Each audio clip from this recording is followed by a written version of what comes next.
Salam sejahtera, terima kasih karena bersama dengan saya di Nazilin Unity Channel. Dipetik daripada Harapan Daily, habislah Akmal Saleh kali ini. Halus tapi berbisa, giliran Adam Adli tegur hantaran lancang Akmal menyinggung Perdana Menteri Anwar Ibrahim. Ketua Pemuda PKR Adam Adli Abdul Halim mengingatkan rakan pemuda dari UMNO Dr. Muhammad Akmal Saleh supaya berhati-hati dalam mengeluarkan kenyataan terutama kepada Datuk Seri Anwar Ibrahim.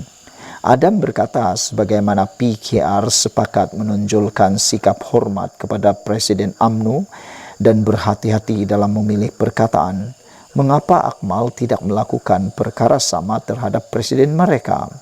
Apa sangat harganya untuk saudara ambil sikap yang sama terhadap Presiden kami? Pimpinan utama kita, Perdana Menteri sendiri, soal beliau. Yang disinggung oleh saudara itu Presiden kami, Perdana Menteri kita semua, kata Adam. Mungkin saudara bukan walanun, tetapi saudara tetap salah seorang ketua pemuda dalam gabungan parti pemerintah hari ini, katanya dalam satu kenyataan malam tadi. Pada masa sama, Akmal berkata sebagai ketua pemuda salah sebuah parti pemerintah dan juga seorang wakil rakyat, Akmal sepatutnya menyuarakan pandangan menerusi saluran yang betul, sekiranya tidak berpuas hati dengan tindakan kerajaan dan bukan secara terbuka, sehingga boleh menjejaskan hubungan kerjasama. Beliau mengingatkan bahawa tindakan Akmal yang cenderung memulakan pergeseran tidak membantu dalam mencapai apa yang terbaik buat semua. Saudara Akmal Saleh mungkin boleh bertenang dan pandang kiri kanan sikit dalam mengeluarkan kenyataan sama ada peribadi maupun rasmi. Mungkin saudara ada semangat tinggi untuk membela Datuk Seri Najib. Itu ikrar saudara yang kita tidak pernah larang kalaupun ada berbeza pandangan, kata Adam. Cuma percayalah, menimbulkan suasana yang cenderung memulakan pergeseran sebegini tidak membantu pun dalam mencapai apa yang terbaik untuk semua, ujarnya lagi. Sebelum ini, Akmal yang juga adun merlimau itu mempersoalkan kenyataan Anwar yang menyatakan afidavit difailkan Datuk Seri Ahmad Zaid Hamidi untuk menyokong Datuk Seri Najib Razak menjalani baki hukuman secara tahanan rumah dibuat atas kapasiti sebagai Presiden UMNO. Sekian dulu untuk kali ini. Jangan lupa tinggalkan komen anda, tekan butang subscribe. Bye-bye. Salam sejahtera. Terima kasih karena bersama dengan saya di Nazilin Unity Channel. Anwar Ibrahim menang besar lagi. Kali ini, satu dunia pertahan moral, akhlak Perdana Menteri. Bagi mereka yang mempertikai moral dan akhlak Datuk Seri Anwar Ibrahim, sila bandingkan pengetahuan anda dengan mereka yang mempertahankan marwah Datuk Seri Anwar Ibrahim seperti berikut. Sejak bermula fitnah dan tuduhan dan direkayasa dengan maksud pembunuhan karakter ke atas Datuk Seri Anwar Ibrahim pada tahun 1998, agar Datuk Seri berhenti berpolitik, sebahagian rakyat Malaysia tetap mempertahankan moral, akhlak dan maruah Datuk Seri Anwar Ibrahim apabila masyarakat Melayu menunjukkan undi protes pada PRU 1999 dengan swing votes sebanyak 36% kepada pembangkang. Datuk Seri Najib sendiri di Parlimen Pekan hanya menang dengan majoriti 241 undi, akibat kemarahan masyarakat Melayu atas kezaliman yang dilakukan ke atas Anwar Ibrahim.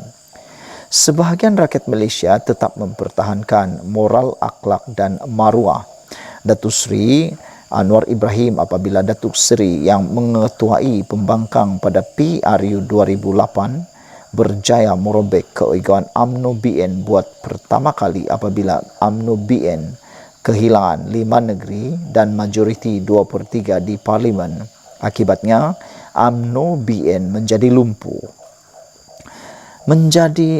Majoriti rakyat Malaysia tetap mempertahankan moral, akhlak dan maruah Datuk Seri Anwar Ibrahim pada PRU 13 apabila Datuk Seri sekali lagi buat kali kedua merobek keegoan UMNO BN.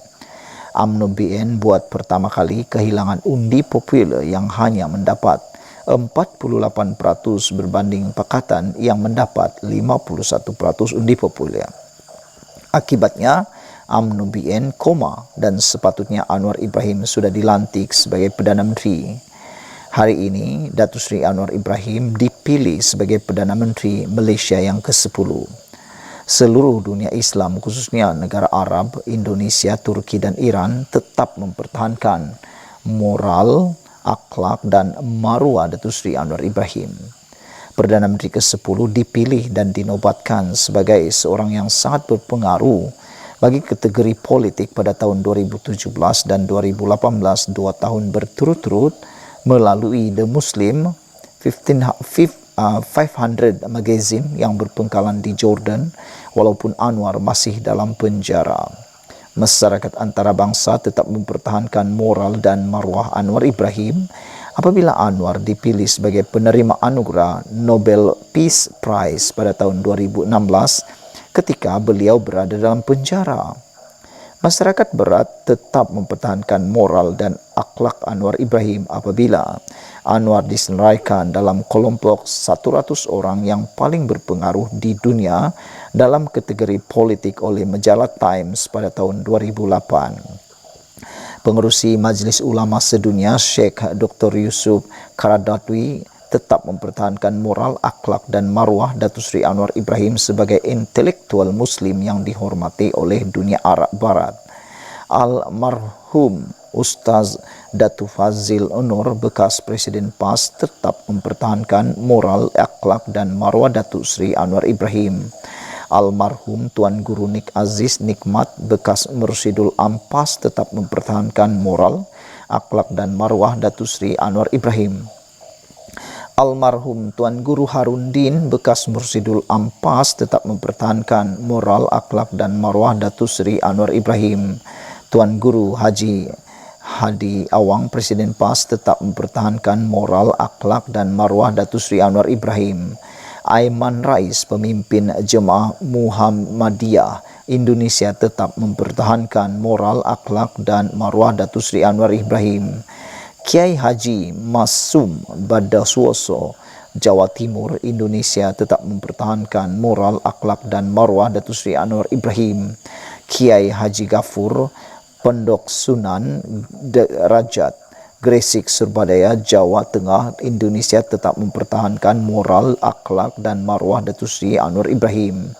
Sheikh Abdul Razak Hafiz Malah Puram, Kerala, India, mempertahankan himpunan 1,5 juta umat zikir, memimpin himpunan 1,5 juta umat zikir dan solat hajat untuk mempertahankan moral, akhlak dan maruah Datuk Seri Anwar Ibrahim. Haji Habibie, bekas Presiden Indonesia, tetap mempertahankan moral, akhlak dan maruah Datuk Seri Anwar Ibrahim. Mustafa Cerik, Mufti Bosnia Herzegovina, tetap mempertahankan moral, akhlak dan maruah Anwar Ibrahim. Maulana Ishan Hendrik, Presiden Majlis Keadilan Islam dan Judisial Konsil Ulama Afrika, tetap mempertahankan maruah, moral dan akhlak Anwar Ibrahim. Sheikh Wahbah Az-Zuhaili, seorang ulama terkenal dari Syria, tetap mempertahankan moral, akhlak dan maruah Anwar Ibrahim. Ramai lagi yang mempertahankan Anwar Ibrahim, beratus berpuluh. Semua ini bukan bermaksud taksub kepada Datuk Seri Anwar Ibrahim. Saya sedar Datuk Seri Anwar Ibrahim hanyalah manusia biasa. Matlamat tulisan ini adalah untuk mengekang, membendung dan melawan pembunuhan watak dan character assassination yang dilakukan ke atas Datuk Seri Anwar Ibrahim oleh musuh-musuhnya dari sudut sains politik. Pembunuhan watak adalah sebahagian dari sains politik dan harus dijawab dan dilawan. Saya bekas pelajar Datuk Seri Anwar Ibrahim di Yayasan Anda Akademik Kuala Lumpur dan juga bekas jemaah beliau dalam Pertubuhan Dakwah Angkatan Belia Islam Malaysia ABIM. Ketika itu Datuk Seri Anwar Ibrahim adalah presiden saya. Ditulis oleh Abdul Rauf Jainullah, dipetik daripada Harapan Daily. Sekian dulu, kita jumpa lagi. Bye-bye. Salam sejahtera, terima kasih kerana bersama dengan saya di Nazilin Unity Channel. Akmal Saleh akhirnya terkena juga. Kali ini bukan dari siapa-siapa, tapi daripada lawan seterunya yang sama-sama ketua pemuda. Tapi kali ini adalah daripada ketua pemuda PKR. Kali ini Adam ingatkan Akmal, yang saudara singgung itu presiden kami, Perdana Menteri kita, kata beliau. Ikuti terus ulasan kali ini, karena ianya amat luar biasa dan menarik perhatian kita semua.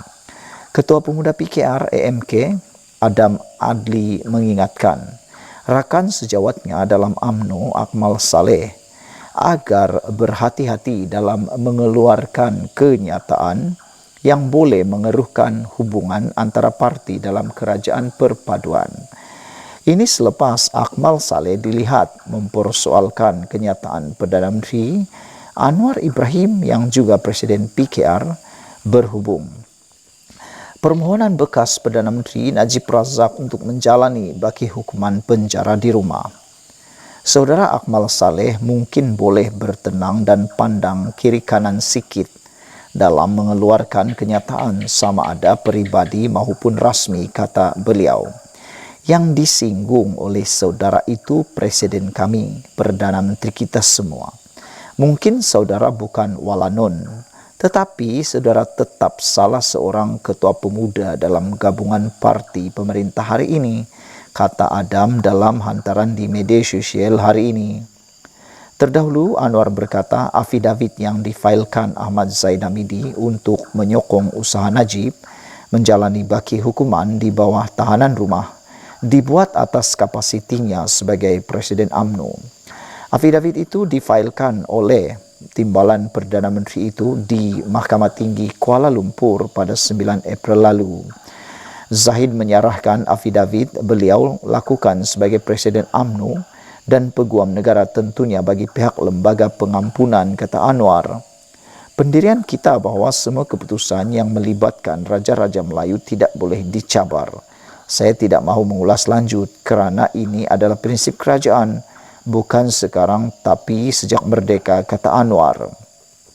Kenyataan Anwar itu mendorong Akmal Saleh menegaskan bahawa perintah tahanan rumah itu adalah berkaitan titah diraja dan bukan soal presiden parti. Ini bukan soal presiden parti atau kerajaan, katanya. Ini soal sama ada kerajaan mau menjunjung titah atau sebaliknya. Rakyat mahukan penjelasan bukan alasan, kata Akmal Saleh menerusi Facebooknya.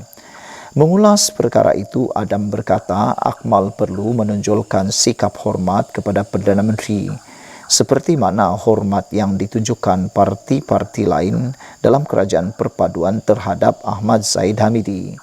Sebagaimana kami sepakat tonjolkan sikap hormat kepada Presiden saudara dengan sentiasa berhati-hati memilih perkataan dan menyatakan pandangan kalaupun dalam isu yang kadang amat fundamental dan mengesankan, kata beliau.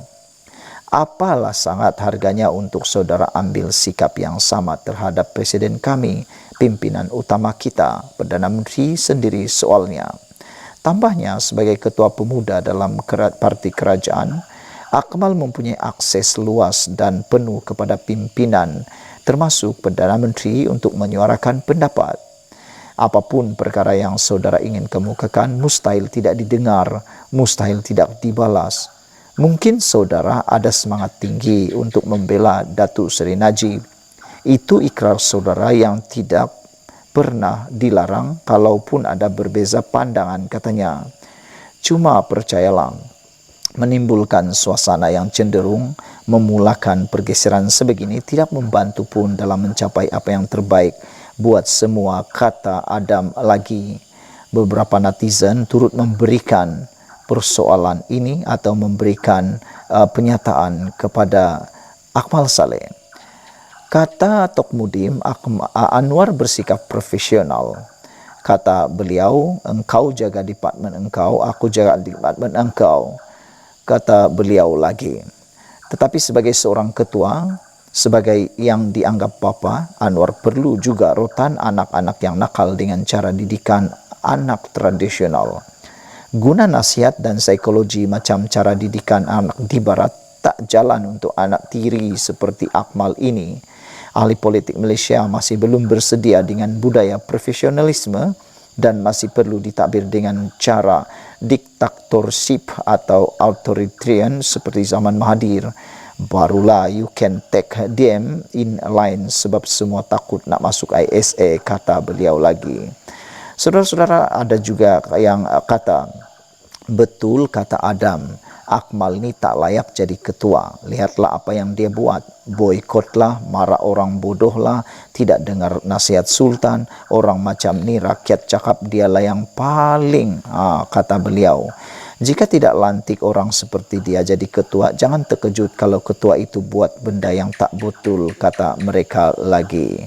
Saudara-saudara sekalian, kata orang menami kata, ini yang perlu diperbetulkan, kata beliau lagi. Sekian dulu untuk kali ini. Jangan lupa tinggalkan komen Anda, tekan butang subscribe. Bye-bye. Salam sejahtera. Terima kasih kerana bersama dengan saya di Nazilin Unity Channel. Perdana Menteri ke-10 Anwar Ibrahim pening kepala dengan UMNO. Apa kata? Cuba-cuba dekati Perikatan Nasional. Kalau ini benar-benar berlaku, kalau betul Anwar ataupun Pakatan Harapan cuba-cuba mendekati Perikatan Nasional, ini menjadi berita yang paling buruk sekali untuk UMNO. Saudara-saudara sekalian, dalam politik tidak ada yang mustahil. Semua perkara boleh berlaku dalam politik. Dalam sekelip mata, musuh menjadi rakan, rakan menjadi musuh. Itu perlu dihati-hatikan. Ramai orang menyangka itu tak boleh berlaku, tetapi tiada mustahil. Kalau tiba-tiba Pakatan Harapan bergabung pula dengan Perikatan Nasional, yang tinggal putih mata ialah UMNO. Memandangkan sekarang ini, benarkah Perdana Menteri ke-10 pening kepala menguruskan UMNO dengan tuntutan demi tuntutan yang membuatkan beliau mungkin pening kepala? Mungkinkah inilah masanya Anwar Ibrahim berdamai pula dengan Perikatan Nasional, lalu cuba dekati Perikatan Nasional? Ini juga ada rentetannya dengan mengikut netizen, ada rentetannya apabila kerajaan mula bersetuju menyalurkan peruntukan kepada pembangkang khususnya Perikatan Nasional. Jadi ada netizen kata mungkin inilah permulaannya Perikatan Nasional dan Pakatan Harapan akan bersatu atau sama-sama berjuang untuk supaya tidak ada lagi usaha menjatuhkan Anwar Ibrahim, walaupun mungkin akan timbul desakan supaya UMNO Barisan Nasional keluar daripada kerajaan perpaduan ini sekiranya mereka gagal untuk mengeluarkan Najib dari penjara Kajang supaya dapat menjalani tahanan rumah. Saudara-saudara sekalian, menurut Sabudin, saya tak pasti sama ada Perdana Menteri ke-10 pening kepala atau tidak dengan UMNO dalam isu tahanan rumah yang difailkan Najib Razak di mahkamah. Tapi saya rasa ada sedikit peninglah Anwar Ibrahim. Sebab bagaimana tak peningnya, beliau terpaksa menjaga kiri kanan. Ditelan mati bapa, diluah mati mama. Nak buat macam mana lagi?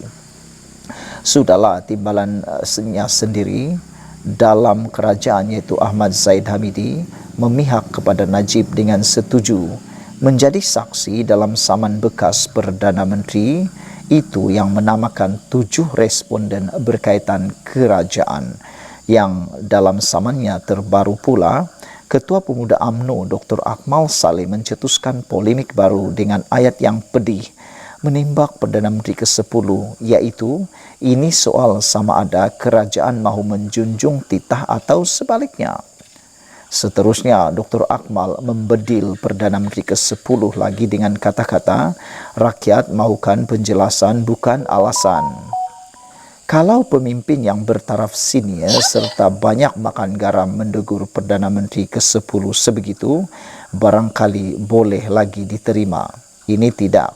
Standard BBNU, budak-budak baru nak up. Menembak begitu, kalau sayalah memang terasa pedihnya. Kalau saya duduk di tempat Perdana Menteri ke-10, memang saya kena pening kepala dengan satu demi satu karena UMNO ini. Dah bagi Zaid Hamidi DNA, patutnya cukuplah tu. Janganlah Presiden UMNO cetuskan kekalutan lagi. dengan setuju buat afidavit dan jadi saksi Najib pula. Sedarlah sikit saman Najib itu ditujukan kepada kerajaan. Bagilah orang lain jadi saksi. Zahid Hamidi sepatutnya jadi jaga Perdana Menteri ke-10, bukan jaga Najib. Lepas itu perangai Dr. Akmal pun Presiden UMNO tak boleh kawal. Saya boleh bayangkan bahawa selepas ini banyak lagi karena demi karena akan ditimbulkan UMNO dalam kerajaan Madani ini. Menang cuma hanya 26 kerusi tapi berlagak macam ada 260 kerusi. Sebenarnya saya pun kesian dengan Perdana Menteri ke-10 iaitu Anwar Ibrahim. Sudahlah berjuang hampir 25 tahun untuk jadi Perdana Menteri. Bila dah jadi pula, banyak lagi masalah serta beban perlu dihadapi. Masalah ekonomi, ringgit jatuh, pelaburan, pengangguran dan macam-macam lagi, semuanya lebih penting berbanding isu Najib atau Dr. Akmal. Dalam berdepan semua masalah itu, UMNO sepatutnya tidak menambahkan lagi beban yang sudah sedia bertimbun di bahu Perdana Menteri ke-10. Kalau Perdana Menteri ke-10 tak pening kepala dan masih boleh hadap semua karena UMNO, sekarang dan akan datang terserahlah. Tapi kalau Perdana Menteri 10 iaitu Anwar Ibrahim mula rasa pening, saya ada satu cadangan. Saya pun tak pernah cerita lagi cadangan ini kepada sesiapa, kata Saburin. Ini saya hanya beritahu Perdana Menteri ke-10 seorang saja. Jangan heboh-heboh dan jangan cerita dengan orang lain, katanya. Saya cadangkan Perdana Menteri ke-10 mulakan dengan segera untuk berbaik-baik dan berhubungan dengan pimpinan Perikatan Nasional. Saya yakin kalau Perdana Menteri ke-10 hulurkan tangan, tambahan lagi sekarang bulan Syawal, mereka tidak akan menolak. Kalau berunding soal peruntukan untuk PN sedia datang berunding, kalau dibayang-bayangkan untuk dibawa menyertai kerajaan, saya penuh yakin mereka lebih tidak menolak lagi. Kalau ada pun yang agak keras dalam PN hanyalah Muhyiddin Yassin dan Hadi Awang saja. Tetapi seorang ada kes mahkamah dan seorang lagi berdepan masalah kesihatan. Lain-lain pemimpin PN, saya yakin mereka tiada masalah untuk menyertai kerajaan. Tambahan lagi, PAS sebelum ini pernah bersama dalam Pakatan Rakyat. Manakala Bersatu adalah rakan lama dalam Pakatan Harapan sendiri. Politik ini dinamik. Tiada musuh yang kekal, tiada kawan yang abadi. Sebelum keputusan PRU15, siapa sangka UMNO dan DAP boleh bekerjasama. Kalau Perikatan Nasional dapat gigamit, biarkan saja UMNO pamit. Pilihan ada di depan mata, lainlah kalau pilihan sudah tiada. Sekali lagi saya ulang ayat dalam tulisan semalam, apa nak pening-pening kepala. Sekian dulu untuk kali ini, jangan lupa tinggalkan komen Anda, tekan butang subscribe. Bye-bye. Salam sejahtera, terima kasih karena bersama dengan saya di Nazilin Unity Channel. Persoalan besar kita pada malam ini ialah, bolehkah kerajaan Madani pecah gara-gara isu tahanan rumah? Bercakap tentang tahanan rumah, ini pasti mengaitkan dengan pemimpin UMNO yang paling mereka mahu dapat dibebaskan dengan segera, iaitu Najib Tun Razak. Najib Tun Razak telah didapati bersalah dalam kes SRC Internasional. Telah dijatuhkan hukuman penjara 12 tahun dengan denda 210 juta. Namun demikian, oleh kerana isyan daripada Kebawadulian Maha Muliaan di Pertuan Agong melalui lembaga pengampunan, Najib sudah mendapat bahagian yang amat luar biasa dan amat-amat menggembirakan mereka. Apabila Najib telah mendapat pengampunan untuk pengurangan penjara dan juga denda daripada 210 juta kepada 50 juta dan daripada 12 tahun kepada 6 tahun sahaja. Namun demikian saudara-saudara sekalian, yang lebih mengejutkan kita ialah ada netizen yang agak berang juga apabila mereka kata sudah diberi betis mahu peha lagi. Tetapi itu bukan persoalan yang besar. Persoalan yang besar sekarang ini ialah, bolehkah kerajaan Madani pecah? Dek isu tahanan rumah. Dengan maksud yang lain, bolehkah kerajaan Madani ini tumbang dan berkecai. Yang saya pasti Anwar Ibrahim tidak akan tumbang, Pakatan Harapan tidak akan tumbang, tetapi yang menakutkan ialah kemana arah tujuan UMNO selepas ini sekiranya kerajaan Madani ini pecah. Yang pastinya UMNO perlu mencari sesuatu untuk jaminan mereka. Dalam banyak perbualan sejak 2-3 hari kebelakangan ini berkaitan isu tahanan rumah melibatkan Najib Razak, antara persoalan yang sering dibangkitkan ialah sama ada perkara ini mampu membuatkan kerajaan Madani terus bertahan atau akhirnya akan pecah di tengah jalan. Sejujurnya saya melihat jika isu ini tidak ditangani dengan baik, tidak kira sama ada Najib akhirnya dibenarkan menjalani tahanan rumah atau semakan kehakiman gagal dan beliau terus berada di penjara Kajang sehingga tahun 2028, ia tetap memberi kesan yang sukar kepada Perdana Menteri ke-10 Anwar Ibrahim. Berikutan titah edendum itu sudah dibawa ke mahkamah untuk disahkan kewujudannya dan 7 responden berkaitan kewujudannya. 7 responden berkaitan kerajaan telah dinamakan dalam samannya. Mahu tidak mahu, ia kini sudah menjadi pertikaian antara Najib dengan kerajaan, dan apa yang bekas Perdana Menteri itu ingin lihat seterusnya ialah bagaimana pihak kerajaan mahu melawan dalam kes tersebut. Memandangkan kerajaan pernah menyatakan soal pengampunan adalah hak mutlak agung dan dalam bidang kuasa lembaga pengampunan, tetapi apabila sudah jadi kes mahkamah, cara bagaimana kerajaan melawannya akan menjadi perhatian yang utama. Jika kerajaan bersungguh-sungguh melawannya, ia boleh ditafsirkan kerajaan tidak mahu Najib diberi tahanan rumah sebagaimana dititahkan oleh Agung ke-16.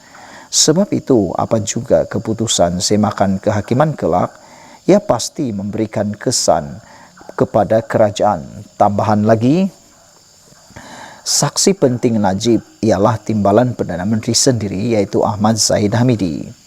Walaupun Perdana Menteri yang ke-10 semalam menyebut tindakan Zahid Hamidi menjadi saksi atas kapasiti selaku Presiden UMNO, tetapi sepanjang masa adalah tidak dapat dielakkan beliau juga memakai baju timbalan Perdana Menteri selagi jawatan tersebut disandangnya. Kalau Najib menang dalam semakan kehakimannya dan beliau berjaya menjalani tahanan rumah, ini adalah kemenangan moral yang besar baginya. Selain ia akan digunakan untuk melonjakkan lagi sokongan rakyat kepada Najib dan UMNO menjelang PRU 16 akan datang, kedudukan Zahid Hamidi menerajui parti juga dengan sendirinya bertambah kukuh. Keadaan itu mungkin mendorong UMNO membuat pelbagai tuntutan lain kepada kerajaan dan Perdana Menteri ke-10 selepas ini. Misalnya berkaitan kes Mahkamah Rosmah Mansur, pembebasan sepenuhnya Zahid Hamidi dalam semua kes mahkamahnya yang masih belum selesai dihadapinya. Malah tidak mustahil desakan untuk Najib diberi pengampunan penuh sebelum PRU 16 seterusnya dibenarkan bertanding semula dalam pilihan raya tersebut. Jika ini berlaku, sokongan pengundi bandar, separa bandar dan pengundi bukan Melayu serta rakyat yang waras yang selama ini gigih berjuang menentang skandal 1MDB, mereka pasti akan menjauhkan diri dari kerajaan dan Pakatan Harapan, walaupun UMNO mungkin mendapat sokongan lebih baik.